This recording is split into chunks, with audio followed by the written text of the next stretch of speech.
കുഞ്ഞിച്ചോ മിനസാൻ nano മിഷൻ്റെ episode 45ൻ്റെ Malayalam മാൻഹോ എക്സ്പ്ലനേഷനിലേക്ക് എല്ലാവർക്കും സ്വാഗതം.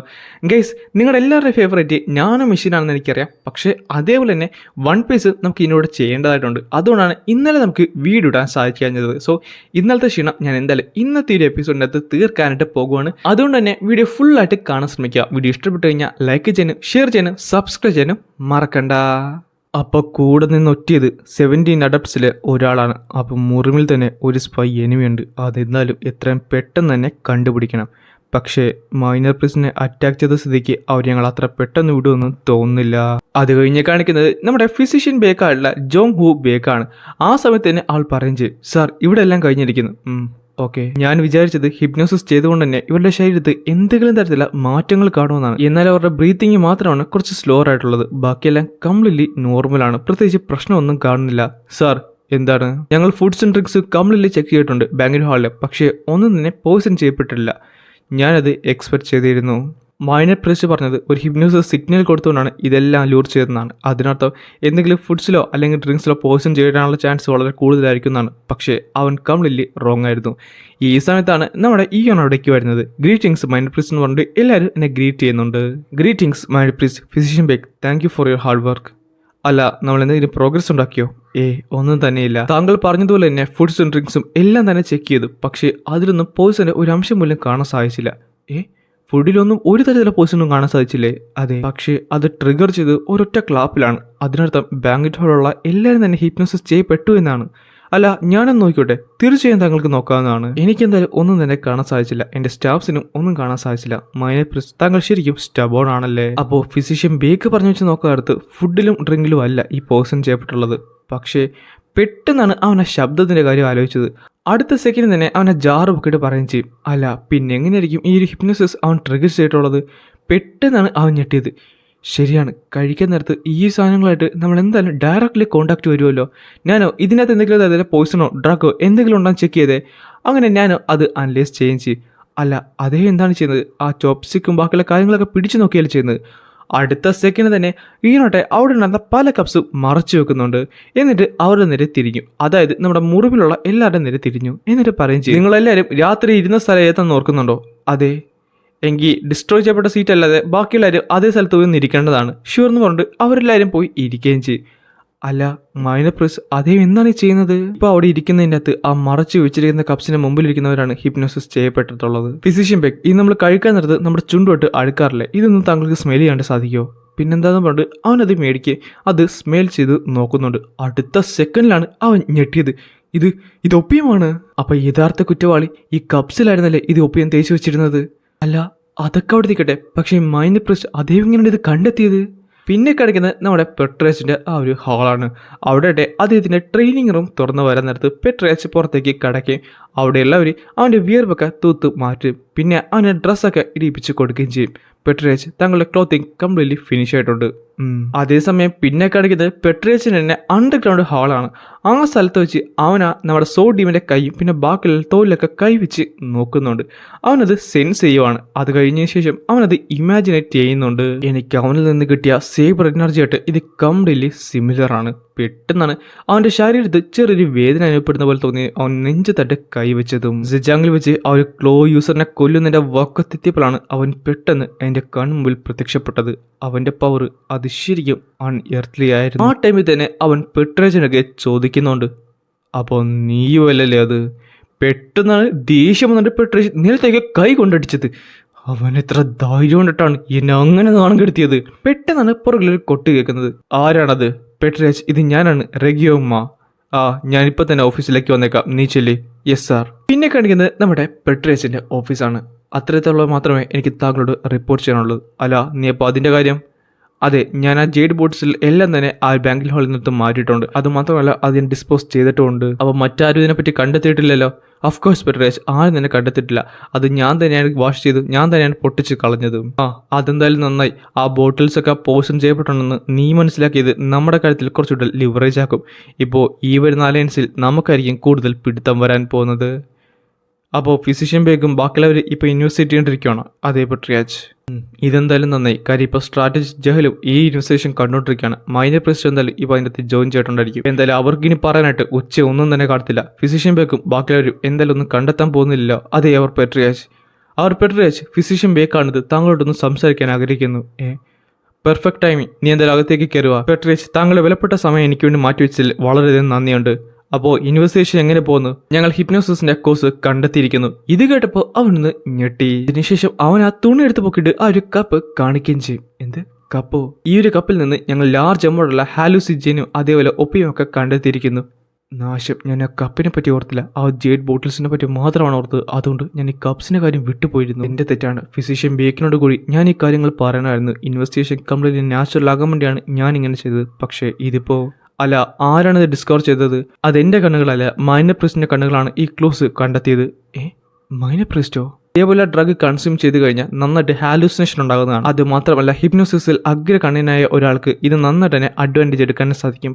എന്നാൽ എനിക്ക് മറ്റൊരു ഡൗട്ട് കൂടിയുണ്ട്. കാര്യം ഇവിടെ അധികം എമൗണ്ട് കാണാൻ സാധിച്ചില്ല. ജേഡ് ബോട്ടിൽസിലോ ബാക്കി ഒന്നിലും തന്നെ അത് കാണാൻ സാധിച്ചില്ല. എനിക്ക് തോന്നുന്നു നമ്മൾ ഇവിടെയുള്ള ഒരാൾ തന്നെ അത് മാറ്റി വെച്ചിട്ടുണ്ടെന്നാണ്. സർമ, യെസ് ഓർ പെട്രിയാച്ച്. അപ്പോൾ കാര്യങ്ങൾ എന്തായാലും കണ്ടെത്തിയില്ലേ? ഇനി നമുക്ക് നമ്മുടെ ഗസ്റ്റിനെ വെറുതെ വിടാവുന്നതാണ്. അതേപോലെ മൈനർ പ്രസിഡന്റും ഇൻവെസ്റ്റിഗേഷൻ സ്റ്റോപ്പ് ചെയ്ത് കാര്യങ്ങൾ പറഞ്ഞേക്ക്. Yes or patriarch. ഇതേ സമയത്ത് തന്നെ ഫിസിഷ്യൻ ബേക്കിന് ഒരു കാര്യം മനസ്സിലായി. പെട്രിയാച്ച് തന്നെയായിരുന്നല്ലേ അത് മാറ്റി വെച്ചിരുന്നത്. ഞാൻ വിചാരിച്ചത് നമ്മുടെ കൂട്ടത്തിൽ ഒരു സ്പൈ ഉണ്ടാകുമെന്നാണ്. പക്ഷേ അതിന്റെ കാര്യമുണ്ടെന്ന് ഇനി തോന്നില്ല. പിന്നെ കാണിക്കുന്നത് നമ്മുടെ ബാങ്ക്വറ്റ് ഹാളാണ്. എന്ത്? പെട്രിയാച്ച് പറഞ്ഞോ ഇത് സ്റ്റോപ്പ് ചെയ്യാനായിട്ട്? അതെ, സത്യം പറഞ്ഞാൽ ജേഡ് ബോട്ടിൽസ് ഒക്കെ മാറ്റി വെക്കുന്നത് തന്നെ പെട്രിയാച്ചിന്റെ പ്ലാൻ ആയിരുന്നു. അപ്പോൾ പെട്രിയാച്ച് ഇതെല്ലാം തന്നെ ഈ ഒരു കേസിനൊക്കെ പ്ലാൻ ചെയ്തിരുന്നല്ലേ? സത്യം പറഞ്ഞാൽ ഇത് കുറച്ചുകൂടി നേരത്തെ അറിയേണ്ടതായിരുന്നു. അദ്ദേഹം എന്തായാലും ഒരു ഗ്രേറ്റ് ഉള്ള സ്ട്രാറ്റജിസ്റ്റ് ആണ്. അതുകൊണ്ടാണ് അത് ഈ ഒരു ബേറ്റ് ഇട്ട് കൊടുത്തത്. സർമ, അപ്പോൾ അദ്ദേഹത്തിൻ്റെ പ്ലാൻ ഇത് തന്നെയായിരുന്നോ? ജേഡ് ബോൾസിനെ പറ്റി അറിഞ്ഞതിന് ശേഷം അദ്ദേഹം ഇതാണ് പ്ലാൻ ചെയ്തിട്ടുണ്ടായിരുന്നത്. അപ്പോൾ താങ്കളാണോ ഇത് കംപ്ലീറ്റ്ലി ഡിസ്ട്രോയ് ചെയ്ത് കളഞ്ഞത്? അതെ, ഞാനായിരുന്നെങ്കിൽ അതിങ്ങനെ ചെയ്യത്തില്ലായിരുന്നു. അല്ല, എന്തുപറ്റി? താങ്കൾക്ക് മറ്റെന്തെങ്കിലും പ്ലാൻസ്? അതെ, ഇതിനെപ്പറ്റി നമ്മളൊന്ന് പഠിക്കേണ്ടതായിരുന്നു. കാര്യം അത് പഠിച്ചു കഴിഞ്ഞാൽ ഇതേപോലത്തെ ഒരു അവസരം വന്നു കഴിഞ്ഞാൽ ഇനി എങ്ങനെ നമുക്ക് മുന്നേറാമെന്ന് കണ്ടെത്താൻ സാധിക്കുമായിരുന്നു. എൻ്റെ ഒട്ടും തന്നെ വിലയില്ലാത്ത അഡ്വൈസ് കേട്ടതിന് നന്ദി. ഞാൻ എന്തായാലും പോകുകയാണെന്ന് പറഞ്ഞിട്ട് ഈയോട്ടെ അവിടുന്ന് പോവുകയും ചെയ്യും. പെട്രിയാച്ചിൻ്റെ പ്ലാൻ തകർന്നു പോയതിൽ ചെറിയ വിഷമമുണ്ട്. പക്ഷേ ഈ ഡ്രഗ്സിനെ പറ്റി അറിഞ്ഞിരുന്നെങ്കിൽ നമുക്ക് നമ്മുടെ ഫ്യൂച്ചർ കുറച്ചുകൂടെ. പിന്നെ കാണിക്കുന്നത് അവിടെയുള്ള ഒരു മുറി മലൻസായിട്ട് സംസാരിക്കുന്നതാണ്. ഞാൻ പറഞ്ഞില്ലേ, ആ ഒരു മിസ്അണ്ടർസ്റ്റാൻഡിങ് ഇപ്പം മാറില്ലേ? മാറിയത് നന്നായി. അല്ലെങ്കിലും അവർ നമ്മളുള്ള അലയൻസ് എങ്ങനെ ബ്രേക്ക് ചെയ്തിരുന്നെങ്കിൽ ഒരു ഫൈറ്റ് തന്നെ ഉണ്ടാകുമായിരുന്നു. അതൊരിക്കലും അവർക്ക് അഫോർഡ് ചെയ്യാനും പറ്റത്തില്ല. നീ പറഞ്ഞത് ശരിയാണ്. ആ സമയത്താണ് അവൾ പറയുന്നത്, ഒരിക്കലും അല്ല, ഡിമോണിക് കൾട്ടിനായിരുന്നു ഈ ഒരു ഇൻസിഡന്റ് അഡ്വാൻറ്റേജ് ഉണ്ടായിരുന്നത്. പക്ഷേ അവരൊന്നും അതെടുക്കാൻ നിന്നില്ല. അതിനുപകരം അവർ കാര്യങ്ങൾ പറഞ്ഞ് ഞങ്ങളെ വിട്ടയക്കുകയാണ് ഉണ്ടായത്. അതിന് ഏറ്റവും വലിയ കാരണം ഇയോൺ ചിയോണായിട്ടുള്ള മൈനർ പ്രിസ്റ്റ് ആണ്. അദ്ദേഹം ഉണ്ടായ കാര്യങ്ങളൊക്കെ ഒളിപ്പിച്ച് വെച്ചിരുന്നെങ്കിൽ, അല്ലെങ്കിൽ അദ്ദേഹം കാര്യത്തിലേക്ക് ഇറങ്ങിയില്ലെങ്കിൽ 6 ബെർസറക് സേബർ വാരിയേഴ്സ് ആഗ്രഹിച്ച പോലെ തന്നെ ഒരു ബ്ലഡ് ബാത്ത് തന്നെ ഉണ്ടായിരുന്നു. ചിലപ്പോൾ ഈ ഡിമോണിക് കൾട്ടിനെ തന്നെ ചേഞ്ച് ചെയ്യാൻ പോകുന്ന ഒരാളായിരിക്കും അദ്ദേഹം. എന്തായാലും മുറിമിപ്പോൾ താങ്കളുടെ കടത്തിലാണുള്ളത്. മൈനർ പ്രിസ്റ്റ്, ഈ ഒരു കടം ഞാൻ ഉറപ്പായിട്ടും വീട്ടിയിരിക്കും. അങ്ങനെ 4 ദിവസം കടന്നുപോയി. ബെർസർക്ക് സേബർ വാരിയേഴ്സ് അവിടെ ആംബുഷ് ചെയ്തതിനു ശേഷം ഡിമോണിക്കും പിന്നെ റൈറ്റ്സും തമ്മിലുള്ള ആ ഒരു അലയൻസ് ഇപ്പോൾ ഒഫീഷ്യലി ന്യൂസായി പബ്ലിക്കിലേക്ക് അറിയിച്ചിട്ടുണ്ട്. എന്നാൽ ഡിമോണിക് കൾട്ടിലുള്ളവർക്ക് അത് അത്ര ഇഷ്ടപ്പെട്ടില്ലായിരുന്നു. കാര്യം വർഷങ്ങളോളം നീണ്ട ഒരു ബാറ്റിലാണ് റൈറ്റ്സസ് ഫാക്ഷനും നമ്മുടെ ഡിമോണിക് കൾട്ടുമായിട്ടുള്ളത്. അങ്ങനെ പിന്നെ കാണിക്കുന്നത് പെട്രിയാച്ചിന്റെ ആ ഒരു ത്രോണാണ്. അല്ല, നിങ്ങൾ പോകുവാണെന്ന് കേട്ട്. അല്ല, നിങ്ങൾ പോകുന്നത് ഞങ്ങളുടെ ആൾക്കാരുടെ കാരണമല്ലല്ലോ. അവർ പറയുന്നത് നിങ്ങൾ കാര്യമാക്കേണ്ട കാര്യമില്ല. ഒരിക്കലുമല്ല പെട്രിയാച്ച്, ഞങ്ങൾക്ക് ഞങ്ങളുടേതായ കുറച്ച് കാര്യങ്ങൾ ചെയ്തു തീർക്കാനുണ്ട്. എന്തായാലും താങ്കളുടെ ഹോസ്പിറ്റാലിറ്റിക്ക് റിയലി താങ്ക്സ്. സ്ട്രാറ്റജിസ്റ്റ് ജഹൽ പറഞ്ഞു വെച്ച് നോക്കുന്നത് ബെർസറക് സേബർ വാരിയന്റെ ഒരു സ്പൈ ഇപ്പോൾ മുറിമിൻ്റെ ഉള്ളിലുണ്ട്. ഞങ്ങൾ എത്രയും പെട്ടെന്ന് തന്നെ അവിടേക്ക് പോകണം, അല്ലെങ്കിൽ ഇത് കൂടുതൽ പ്രശ്നമാകത്തേ ഉള്ളൂ. എന്നിട്ട് അത് ഇൻവെസ്റ്റിഗേറ്റ് ചെയ്ത് കണ്ടുപിടിക്കുകയും ചെയ്യണം. പെട്രിയാച്ച്, ഇതൊരു ഡയറക്റ്റ് ഇൻവിറ്റേഷൻ ആണ്. മുറിമിൽ നടക്കാൻ വന്ന ഒരു ടൂർണമെന്റിന് ഇത് ഞങ്ങളുടെ ലോഡ് താങ്കൾക്ക് നേരിട്ട് തരാൻ പറഞ്ഞതാണ്. അങ്ങനെയാണോ? എങ്കിൽ ഉറപ്പായിട്ടും ഞാനവിടെ കാണുന്നതായിരിക്കും. നമ്മുടെ അലയൻസിന്റെ ബന്ധം ഉറപ്പിക്കാൻ പറ്റുന്ന ഒരു കാര്യമില്ലേ? Thank you പെട്രിയാച്ച്. അവർ പെട്രിയാച്ച്, നമുക്ക് പബ്ലിക് ഹാളിലേക്ക് പോലുള്ള സമയം എത്തിയിരിക്കുന്നു. താങ്കൾക്ക് പബ്ലിക്കുമായിട്ട് ഇനി സംസാരിക്കാനുള്ളതാണ്. താങ്കൾ തിരക്കിലാണെന്ന് ഞങ്ങൾക്ക് മനസ്സിലായി പെട്രിയാച്ച്. താങ്കൾ എന്തായാലും ആ കാര്യം നോക്കിയോ? ഞങ്ങൾ എന്തായാലും ഇറങ്ങിയാണ്. സൂക്ഷിച്ചു പോയിട്ട് വാ. അതിനുശേഷം അവരവിടുന്ന് പോവുകയും ചെയ്യും. അവരിപ്പോൾ പോയതിൻ്റെ കാര്യം എന്തായാലും മനസ്സിലായി. ഉറപ്പായിട്ടും ബെർസറക് സേബർ വാരിയേഴ്സിന്റെ ഒരു സ്പൈ അവരുടെ ഉള്ളിൽ തന്നെയുണ്ട്. അതെന്തായാലും ഇനി അവർക്ക് കണ്ടെത്താതെ ഉറക്കം കാണത്തില്ലല്ലോ. അങ്ങനെ സമയം കടന്നുപോയി. ഏകദേശം 1 മണിയായിട്ടുണ്ട്. ഫ്ലൈയിങ് ഫാൻറ്റംസിലെ ആ ഒരു ഗസ്റ്റ് ഹൗസാണ് കാണാൻ സാധിക്കുന്നത്. പക്ഷേ മൈലോഡ്, താങ്കളൊരു മൈൻഡ് പീസ് ആയുള്ള കാര്യം അതെന്താണ് പബ്ലിക്കിനോട് അദ്ദേഹം അനൗൺസ് ചെയ്യാത്തത്? അതേ മൈലോഡ്, ഹിയോവങ് പറഞ്ഞത് ശരി തന്നെയാണ്. ഇവിടെ എന്തോ ഒരു കംപ്ലീറ്റ് സ്ട്രേഞ്ച് ആയിട്ട് നടക്കുന്നുണ്ട്. അതെ, ആ ഒരു മീറ്റിംഗ് ഹാളിൽ വെച്ച് ബാക്കിയുള്ള എല്ലാ ഇമ്പോർട്ടൻ്റുള്ള കാര്യങ്ങളും അദ്ദേഹം അനൗൺസ് ചെയ്തു. എങ്കിലും താങ്കളുടെ ആ ഒരു അസഷൻ മാത്രമാണ് അദ്ദേഹം അനൗൺസ് ചെയ്യാത്തത്. അല്ല, ഇനി എങ്ങനെ നമ്മുടെ പെട്രേച്ചി ഈ ഒരു ഡിസിഷൻ ചേഞ്ച് എടുക്കാൻ വേണ്ടി പോയതാണെങ്കിലോ? ഇല്ല, അതെങ്ങനെ സാധ്യമാകും? നമ്മുടെ ലോഡ് ഓൾറെഡി എല്ലാ പ്രോസസ്സും കഴിഞ്ഞല്ലേ? അത് ഓൾറെഡി അത് വിൻ ചെയ്യുകയും ചെയ്തു, പിന്നെ വിറ്റ്നസിനെ റിക്രൂട്ട് ചെയ്തു. പിന്നെന്താണ് ഇത് പെട്രേച്ചിന് മാത്രം ചേഞ്ച് ചെയ്യാൻ പറ്റുന്ന ഒരു ഡിസിഷൻ അല്ലല്ലോ. എനിക്കങ്ങനെ തോന്നുന്നില്ല. കാര്യം 6 സെറ്റ്സിന്റെ ആ ഒരു ഇത് ഇപ്പോഴും തന്നെ പെട്രേച്ചിന്റെ കയ്യിലുണ്ട്. സോ കളിറ്റത്തിൽ തീരുമാനം എടുക്കണമെങ്കിൽ അദ്ദേഹം എപ്പോഴെങ്കിലും ചേഞ്ച് ചെയ്യാൻ സാധിക്കും. അപ്പോൾ താങ്കൾ പറഞ്ഞു വരുന്നത് മൈനർ പ്രീസ് എന്ന എൻ്റെ പൊസിഷൻ എപ്പോഴെങ്കിലും റീവോക്ക് ചെയ്യപ്പെടാവുന്നതാണല്ലേ? അദ്ദേഹം തന്നെ ഇപ്പോൾ അധികം ഇമോഷണൽ ആകുന്നില്ല. ഇതെന്തായാലും അതിനോട് പറയാൻ വേണ്ടി ഇരുന്നതാണ്. എനിക്ക് താങ്കളോട് ഒരു കാര്യം പറയാനുണ്ടായിരുന്നു, പക്ഷേ ഇപ്പോഴാണ് തോന്നുന്നത് ബെസ്റ്റ് ടൈം. നിങ്ങൾക്ക് എല്ലാവർക്കും അറിയാവുന്ന പോലെ തന്നെ നമ്മൾ റിമൈനിങ് ഉള്ള ഷാഡോസിലെ ഫോഴ്സുമായിട്ട് റിക്രൂട്ട് ചെയ്യാനായിട്ട് നോക്കുന്നുണ്ടായിരുന്നു. അതെനിക്കറിയായിരുന്നു. പക്ഷേ ഇന്നലെ ഞാൻ അവിടേക്ക് ചെന്നപ്പോൾ ഷാഡോ സെറ്റിൽ ഒരാൾ പോലും എനിക്ക് കാണാൻ സാധിച്ചില്ല.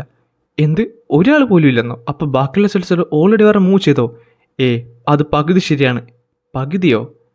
സത്യം പറഞ്ഞാൽ അവിടേക്ക് ചെന്നത് മറ്റാരുമല്ല, നമ്മുടെ പെട്രേച്ചിൻ്റെ ആൾക്കാരായിരുന്നു. എന്ത്, പെട്രേച്ചിൻ്റെ ആൾക്കാരോ? അതെ, പെട്രേച്ചിൻ്റെ ആൾക്കാർ അവിടേക്ക് ചെന്ന് ഷാഡോ സെറ്റിലുണ്ടായിരുന്ന പകുതി പേരെ സോർട്ട് സെറ്റിലേക്കും ബാക്കി പകുതി പേരെ സേബർ സെറ്റിലേക്കും അദ്ദേഹം കൊണ്ടുപോയി.